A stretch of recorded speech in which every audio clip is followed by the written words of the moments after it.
Good morning, beautiful souls. I wanted to come on here this morning and give you an update on Crafts for Hope. First of all, I am taking a Spanish class for free. This is Rowan College, the local college here, is offering a free Spanish class because I am a nonprofit. So I'm taking Spanish class 6 to 8:30 Tuesdays and Thursday evenings. So this is pretty important for me, guys. So I'm doing that. Because we have a high population of his Latinos in the community, and it would be nice to communicate with them so that I could craft with them, because they have the same needs that anyone else has, right? So let me tell you a little bit about Crafts for Hope for those of you who are new to my channel, and I have quite a bit of new people coming to the channel. Crafts for Hope came out of I was volunteering at the Salvation Army, giving out the morning breakfast. They were getting their breakfast, and someone mentioned that asked if they had a hat, if I had a hat. So we did not have any hats, the Salvation Army. So I came online and I said, hey, any of my crochet friends or knitting friends, can you please, send hats? So I put out a call for hats, and long story short, the people sent me hats and sent me yarn, and that became my hope for hats for the Salvation Army. Okay, that, because of the crochet community, gave me an idea to start Crafts for Hope Foundation Incorporated. Now that is my baby. That's my event thing that I do. And what Crafts for Hope does is it crafts with I do 2-hour events for nonprofits and people that cannot afford to pay for crafts. In other words, like, I'll read this newsletter, but I went and crafted with the homeless. I went and held a few events at the Success Center, the Salvation Army, and I do it free for nonprofits. And I also visit shut-ins. I go to people's homes and craft with them, or they come to me. I'm going to be going to a home with an individual that has 5 foster kids, for example. I'm not going to pay them. They're not going to pay me for the crafts. I'm just going to craft with the kids, right? Because I used to be a foster kid, so, I have a tender spot for that. So she invited me to do that, and I will do that, sometime between now and Christmas. So that's what Crafts for Hope does. It does free crafting events for nonprofits or people that can't afford to craft. It costs me about $2 per person to pay for the crafts, to buy the craft for the person so they can craft. So the way I try to recoup some of my money is I set up a display table at the end of the crafting show event, and hopefully they buy a card or two or some small diamond paintings. That's how it pays for itself. Crafts for Hope still isn't quite paying for itself because, like, for example, this newsletter cost me money, right? That money's coming out of my pocket. So it's not quite paying for itself, but it will.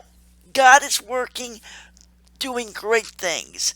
So I just wanted to read a little bit in the newsletter to show you what I'm doing around the community. This is my second newsletter. This is my logo, as you can see, bringing joy, meeting needs. And the Jeremiah 29:11 says, "For I know the plans I have for you, declares the Lord, plans to prosper you and not harm, plans for hope and a future."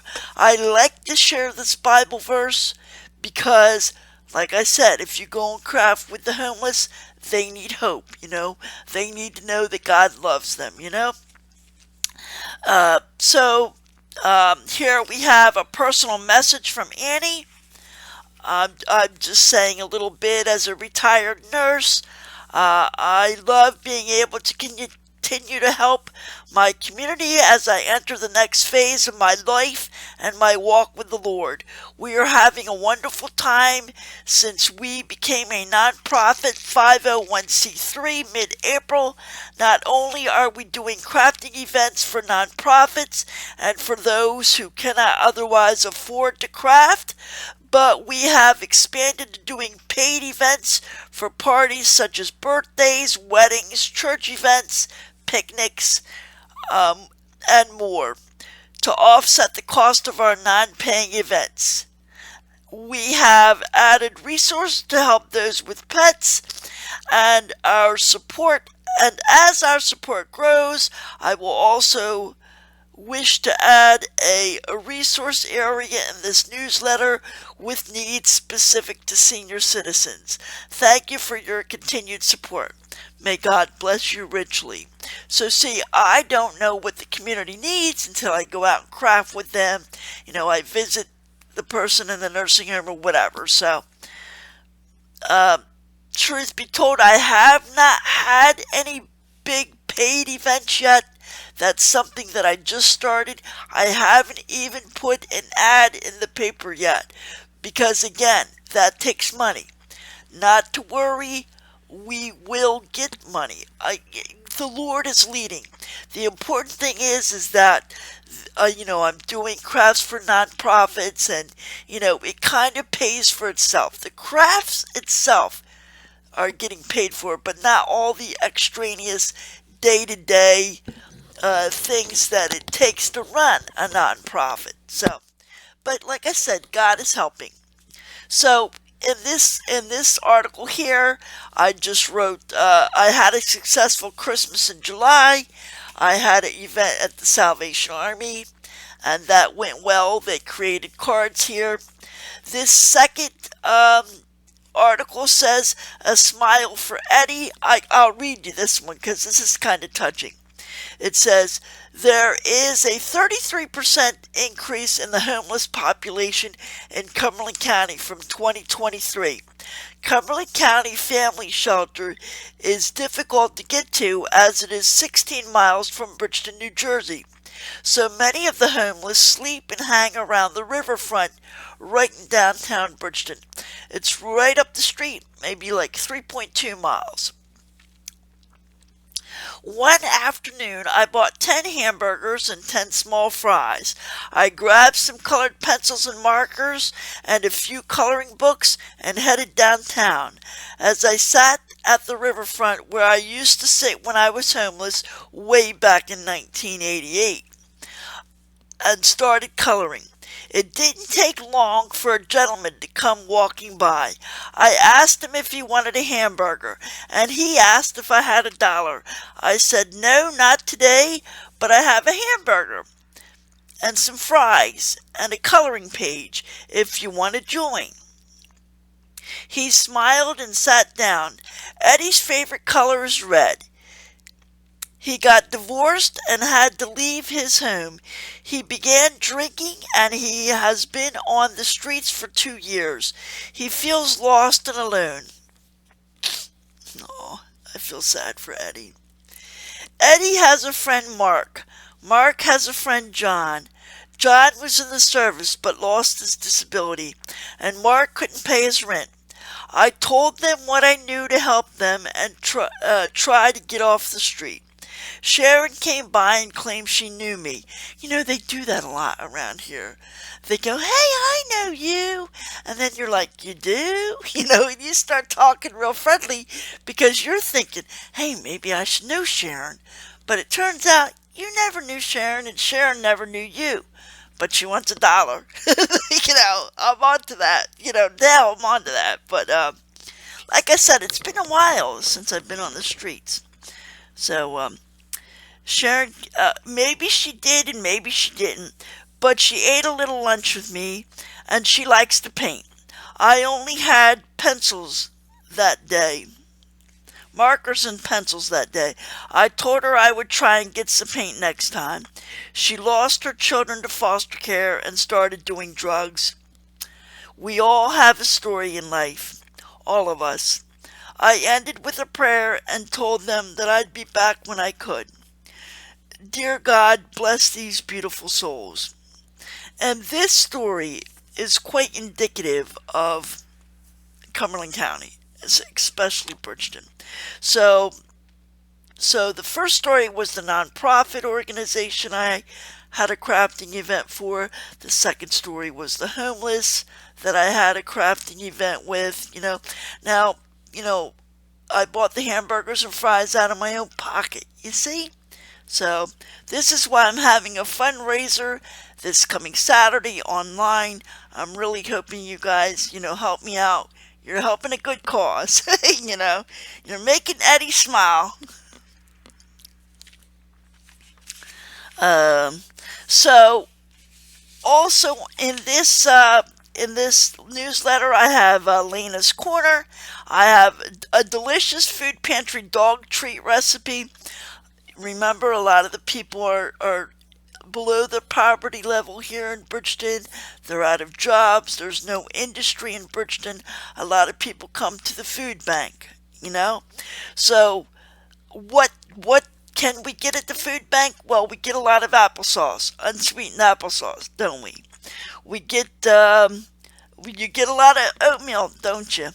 and So these are the only two ingredients that you need, and then I say, if you want, you can add a little sugar. This is expensive sugar, so I don't expect anybody to add this erythritol sugar. It's very good too, but it's $8 for 2 cups on Amazon, and I bought that sugar for the dog. My dog has allergies, so I don't expect people in the community to be able to buy the sugar.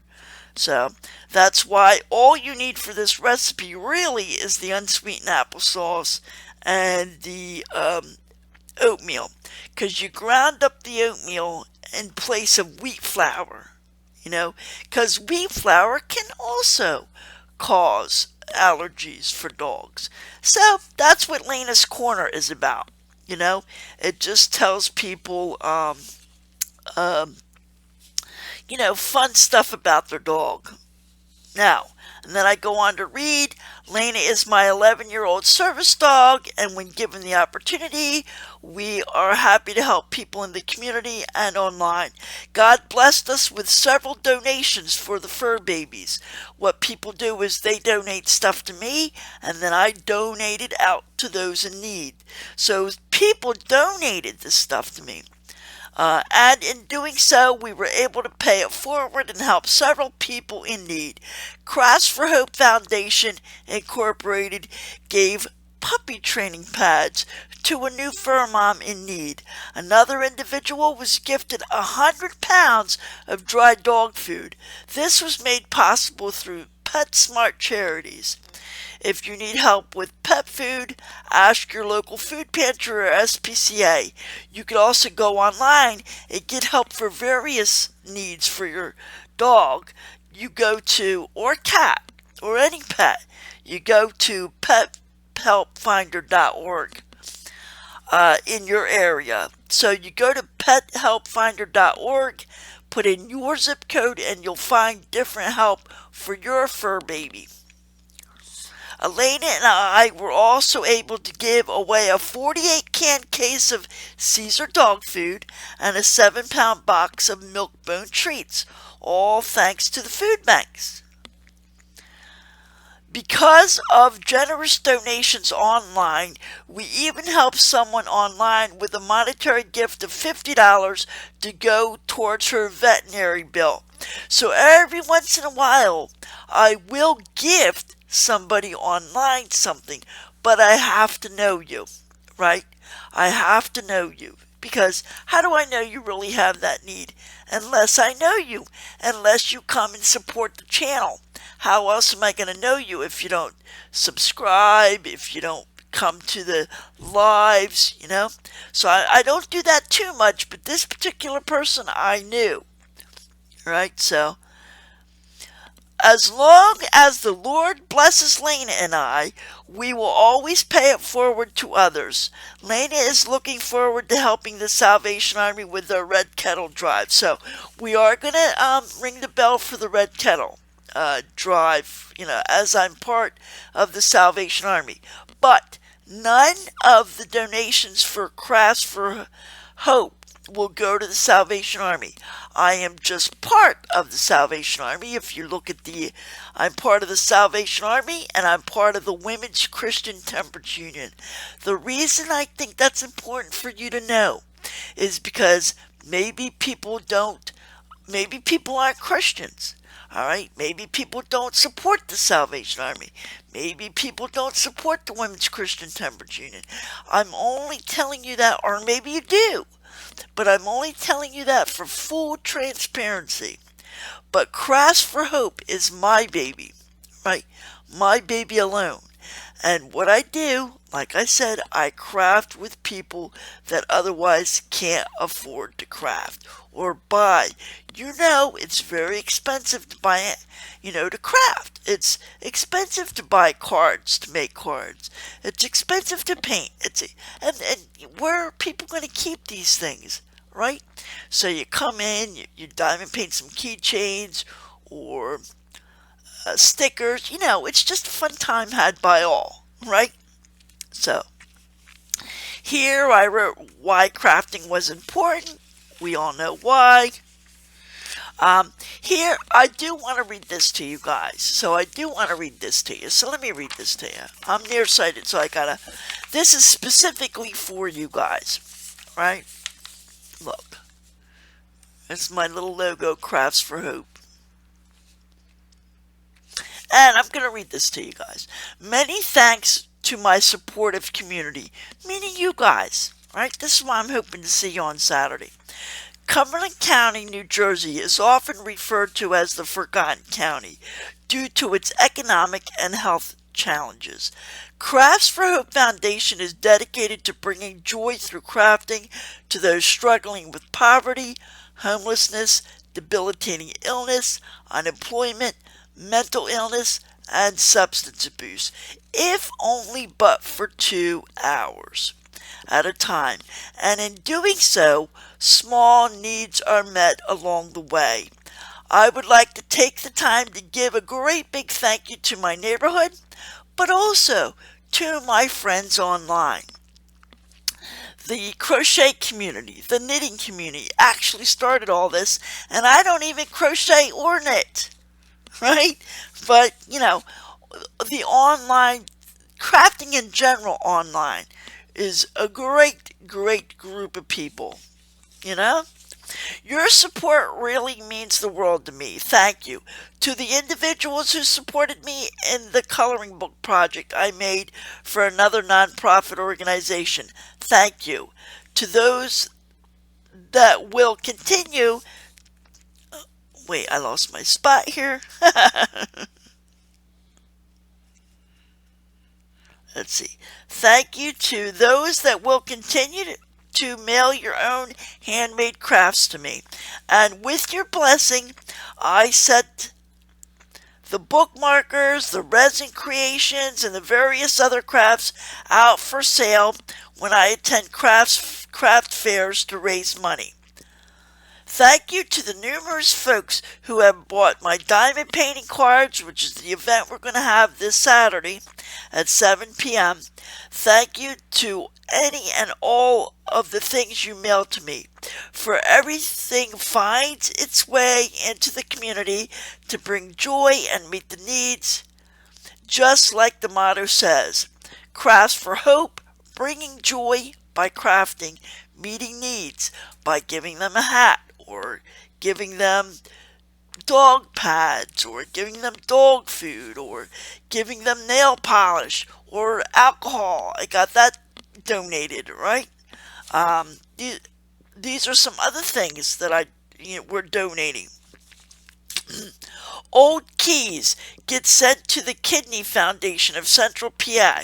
The money that they collect sends children with kidney disease to camp. Eyeglasses are given to the Lions Club. You can also ask for help yourself by going to lionsclubs.org. They also recycle hearing aids.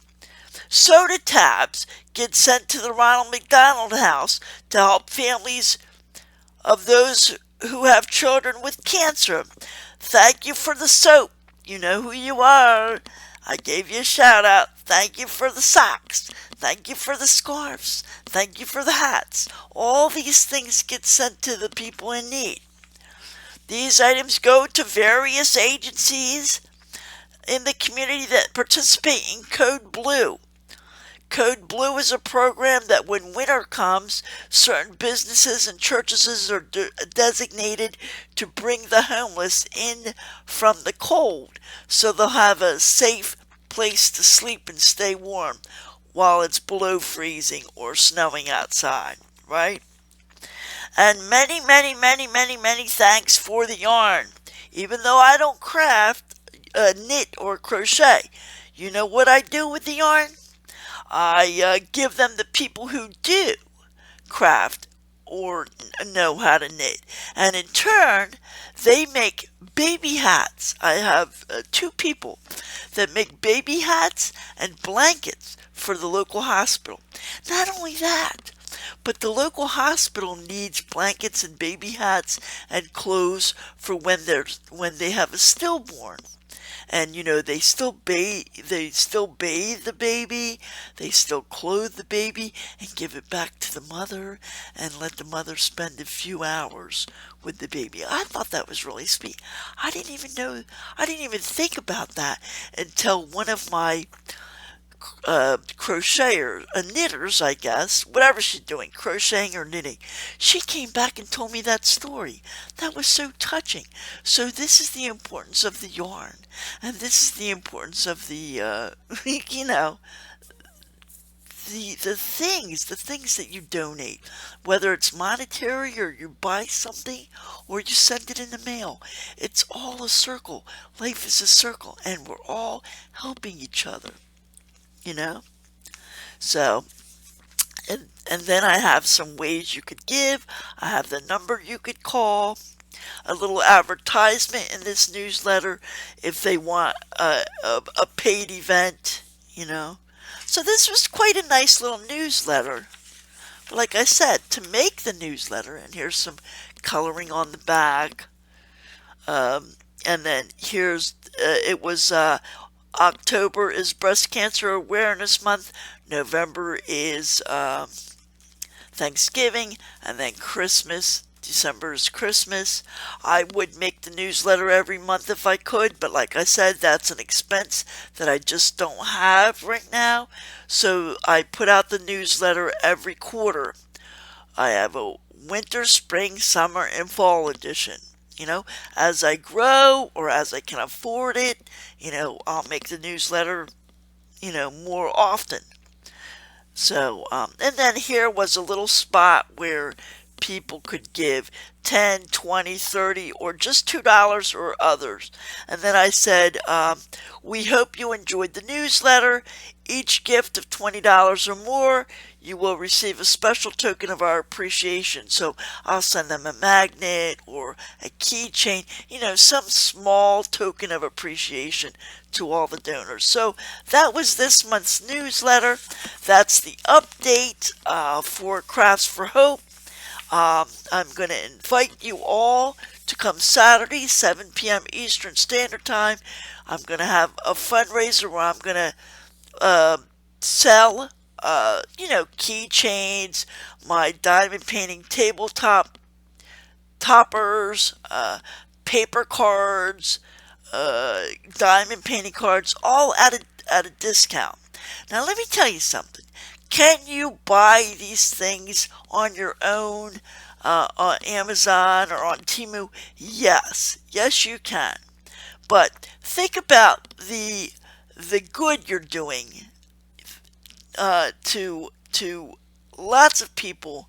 Think about the happiness you're making you're bringing your best friend. I mean, who wouldn't want to give to Annie for that so she could bring smiles to other people's faces, you know? But listen, guys, you're going to want to buy everything, right? So, don't buy anything unless you can afford it. The Bible says to take care of your own house first. So that's an update for Crafts for Hope. And guys, as always, I'll see you in the next video.